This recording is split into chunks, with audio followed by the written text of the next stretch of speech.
Mokhtar Gawad, la paix, rien que la paix, peu importe les conditions. C'est de l'opportunisme politique ou une vraie conviction pour le président américain, selon vous? Vous avez tous les deux bien déjà planté le décor, mais moi je rajouterai une autre image.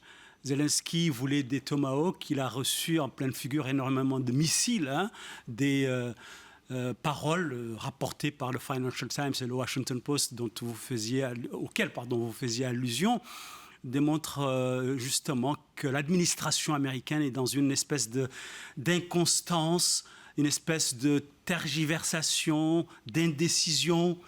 Et on n'y comprend pratiquement plus rien. Même les spécialistes, même ceux qui suivent de près, n'arrivent plus à lire entre les lignes et même directement ce que disent et Trump et son administration. La semaine dernière, le secrétaire à la Défense était ici à Bruxelles. Il disait...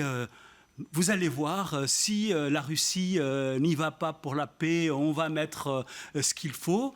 Trump disait, vous vous souvenez encore il y a quelque temps que la Russie, je pense que c'est Nicolas qui rappelait cette image, va s'écrouler comme un château de cartes. Il disait aussi que l'Ukraine va avoir les missiles Tomahawk, il n'y a pas de problème, vous allez voir. Donc, et le lendemain, il dit « Ah non, nous n'avons pas assez ou nous voulons les garder pour nous-mêmes ».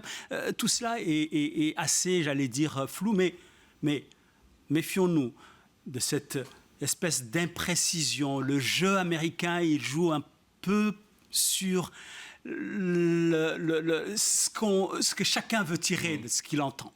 Les Russes disent « Ah ben voilà, regardez, vous ne pouvez pas non plus faire ce que vous voulez ».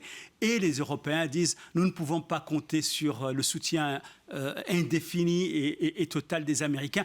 Tout ce flou, il faut aussi s'en méfier. S'il n'est pas orchestré, il est quand même relativement pensé.